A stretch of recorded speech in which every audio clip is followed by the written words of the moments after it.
ingin bercerita sedikit mengenai 7 tahun yang lalu, waktu saya karena kecelakaan terpilih menjadi wali kota. Saat itu saya dipilih hanya 37%, hanya terpaut sedikit dengan yang kandidat nomor 2, 37%.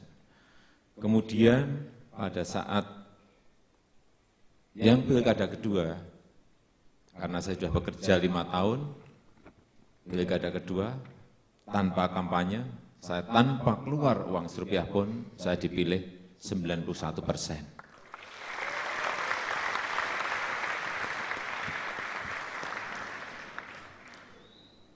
Waktu pilkada yang pertama, setelah terpilih, Jumatnya dilantik.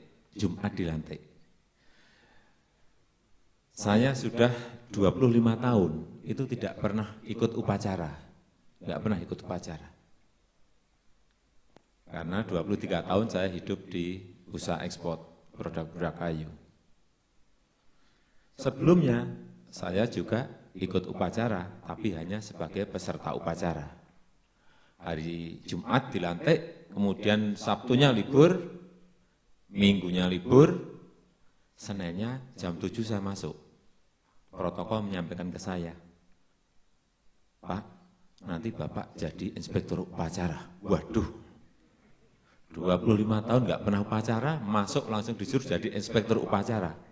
Saya tanya ke protokol, gimana itu cara jadi inspektur? Gampang kok Pak. Oh kalau gampang saya mau. Gimana?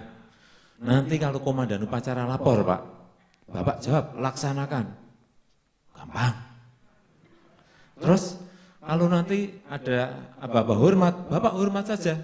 Saya pikir gampang. Terus, kalau nanti ada terakhir bubarkan, Bapak jawab, bubarkan. Wah, kalau itu gampang.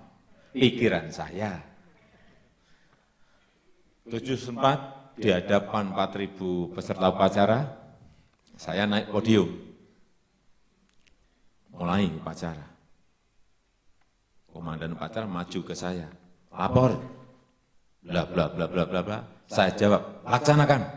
Langsung kembali. Waduh, selamat ini saya. Nah, ternyata yang kedua enggak selamat. Hormat, gerak. Saya hormat. Saya mikir kok enggak disuruh turun-turun ini. Tapi sudah bermenit-menit saya tadi, lebih dari 5 menit. Mulai tertawa ini peserta upacara. Waduh, keliru ini saya. Terus dari depan saya peserta upacara lagi. Waduh, keliru ini saya lepas baru tadi ternyata semuanya tertawa. Besoknya masuk koran.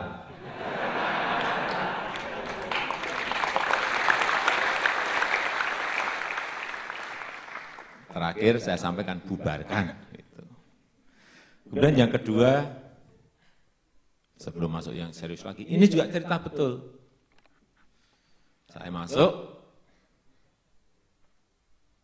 saya diberi ajudan di balai kotanya. Bapak, ini disiapkan ajudan untuk Pak Wali. Ya, ajudan, ya. Nah, ini ternyata problem juga.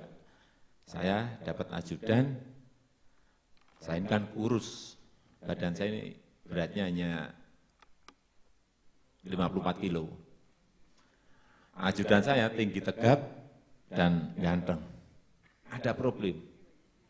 Setiap tamu yang hadir di balai kota yang disalami ajudan saya terus. Sebulan ya saya masih kuat. 2 bulan masih kuat, 3 bulan saya enggak kuat. Setelah itu ya saya copot, saya ganti yang lebih jelek dari saya.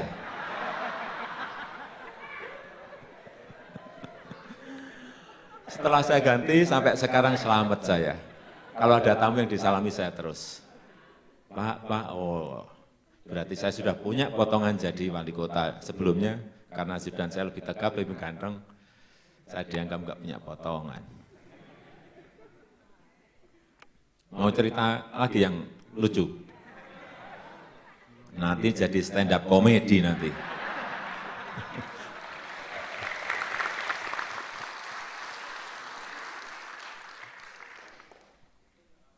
Satu lagi aja lah, satu lagi. Ini cerita juga jadi wali kota. Selama 7 tahun saya jadi wali kota, saya juga kaget ya.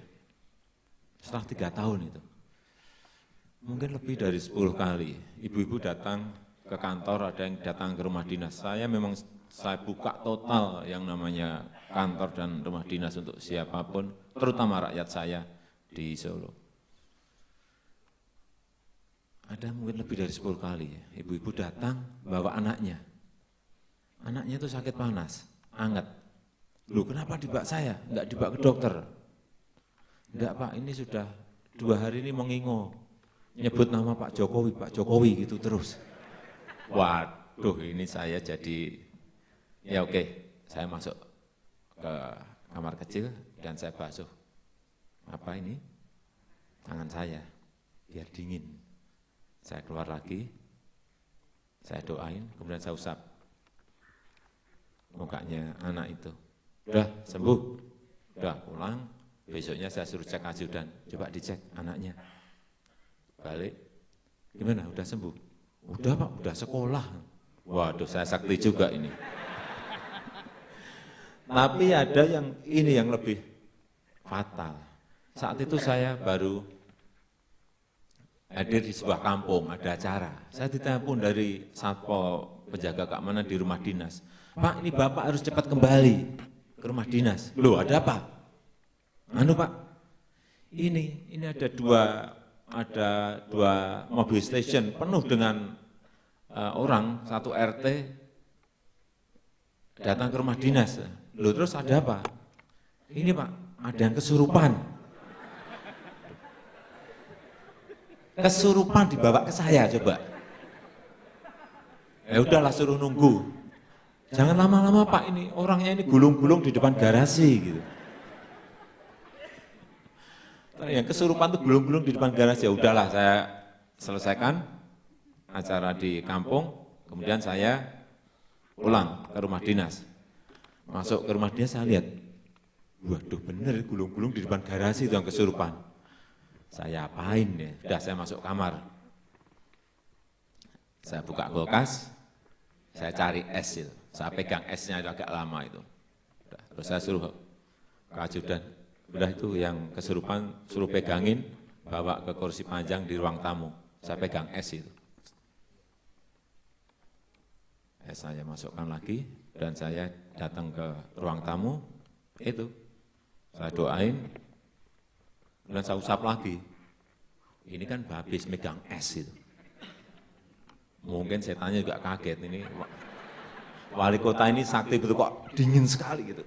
Saya gini kan saya juga kaget ya. Langsung dia tuh pegang kaki saya bawah itu langsung, terima kasih Pak, terima kasih Pak, terima kasih. Saya juga kaget, waduh ini sembuh bener ini. Kaget betul. Itu pengalaman, ini pengalaman bener, ini bukan cerita bohong, ini pengalaman bener, enggak percaya tanya supir saya. Tanya di rumah dinas, saya tahu semuanya itu. Tapi kalau di sini ada wartawan, jangan dimasukkan koran. Iya, rumah dinas saya nanti penuh orang kesurupan hanya minta disembuhkan nanti.